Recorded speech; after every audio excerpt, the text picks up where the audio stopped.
ponto fundamental até para o sucesso do próprio arcabouço fiscal, né? O arcabouço fiscal precisa e, claro, né, tá muito ancorado em relação a trazer mais receitas. A forma aí que o governo encontra é que esta reforma tributária possa ser aí a saída justamente para essa arrecadação maior, já, né, que aí a reforma, o próprio arcabouço fiscal tem aí uma trava, claro, nos gastos, mas está muito condicionado principalmente a arrecadação, e só através desta reforma tributária isso será possível. Por isso, então, há toda essa expectativa. Porém, né, Felipe, você trouxe aí a visão de Bernard Api, dos próprios membros ali do governo, muito otimista, mas a gente sabe o quanto essa discussão ainda é uma discussão que não vai ser tão fácil assim como o governo se imagina. Há uma grande expectativa de que esse seja o principal momento, né, para se discutir este assunto. Reforma tributária que está aí há anos, né, a ser já discutida no Brasil. Neste momento é de fundamental importância para que realmente o governo consiga equalizar, principalmente aí um déficit primário que está estabelecido já, com superávit, inclusive, para 2025, mas é um tema que vai mexer com muitas bancadas. Felipe, é um tema muito difícil, deve haver muita resistência por parte de alguns líderes ali, de alguns dos partidos, porque isso mexe com benefícios, mexe principalmente com setores que são, neste momento, talvez ali sensíveis na forma de arrecadação, mexe com estados, ou seja, é uma discussão que não deve ser tão fácil, não deve se desenrolar tão fácil como o governo está aguardando. Pois é, a gente lembra, Paula, que reforma tributária, o tema reforma tributária está sendo debatido há muitos anos, inclusive dentro do governo, seja do executivo, seja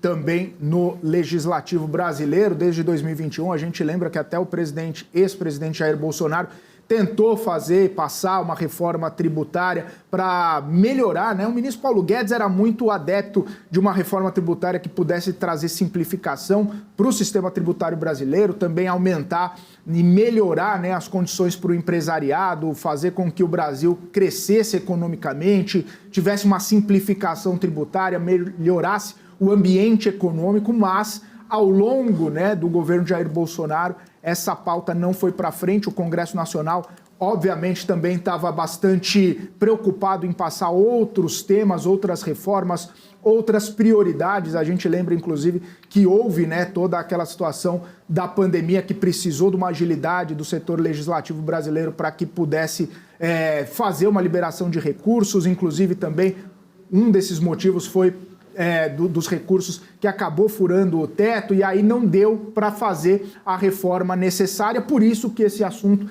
está sendo debatido também agora no começo do governo do presidente Lula, e que precisa, né? A gente sabe que com essa votação do arcabouço fiscal que veio para substituir o teto de gastos, né, que acabou não sendo cumprido nos últimos anos também, a reforma tributária ela é fundamental, até mesmo para trazer essa descomplicar, né, o ambiente tributário brasileiro, fazer uma unificação de impostos. Agora, o que você falou é muito verdade e é o tema central também da reforma tributária. Muitas pessoas, muitos setores estão debatendo a reforma tributária. A gente fala sobre o executivo, o governo federal debruçado sobre esse tema, principalmente por meio da equipe econômica do Ministério da Fazenda, o legislativo debatendo bastante isso.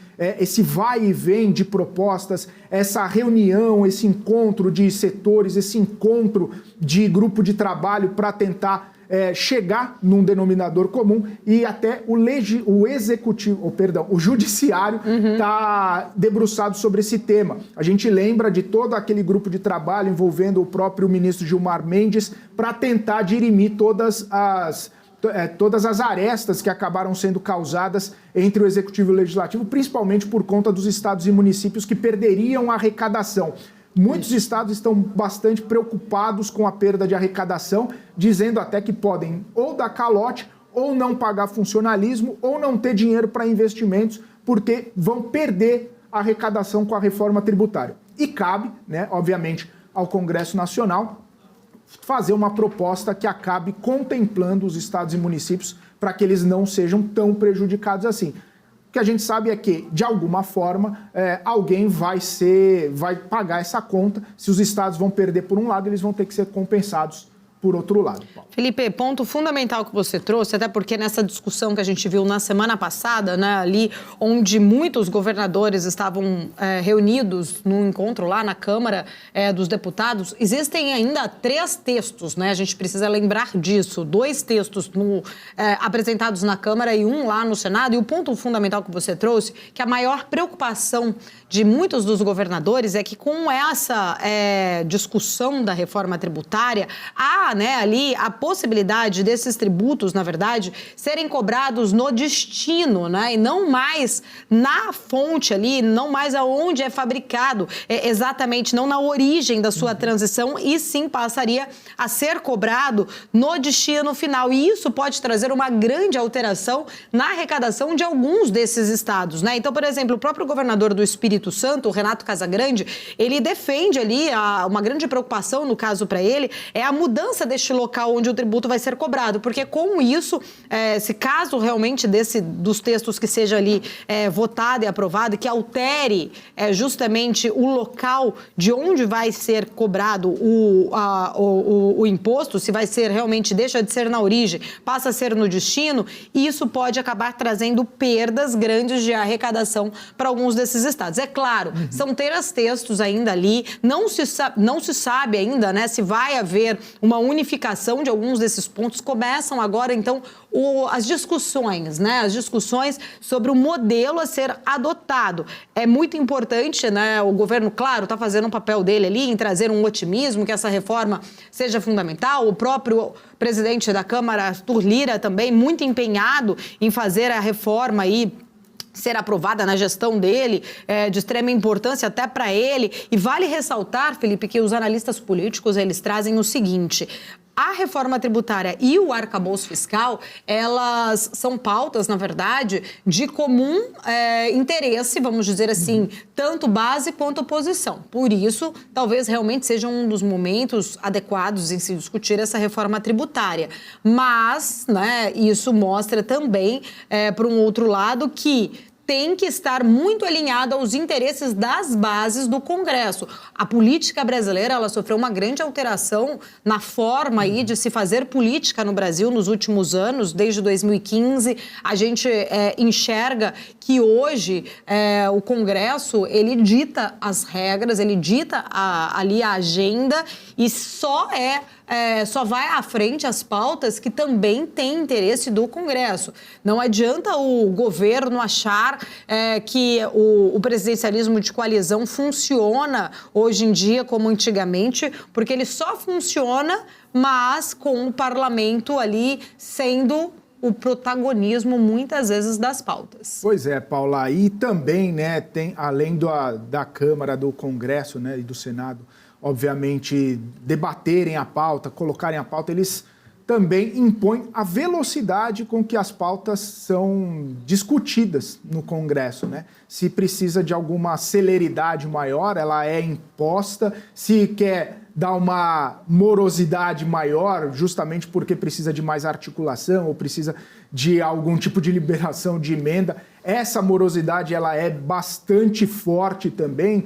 A gente sabe que existem alguns parlamentares que acabam sentando, ou pelo menos presidentes, né, de algumas casas ali, sentando em cima de algumas propostas sem colocar em votação, passando por comissões, atrás de comissões, para poder efetivamente colocá-las em prática. Então, nesse momento, é importantíssimo que essa pauta ela seja colocada em votação e ela seja colocada em discussão, até mesmo para ter, né,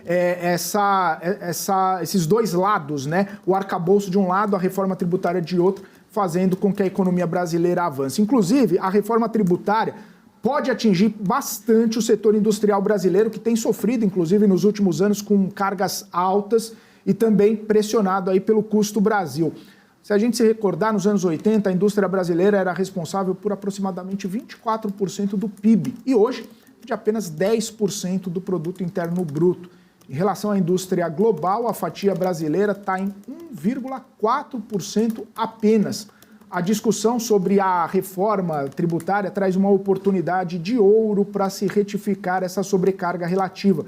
Benefícios, inclusive, ao setor industrial vão além de uma eventual redução da carga, com uma alíquota uniforme e um só conjunto de regras.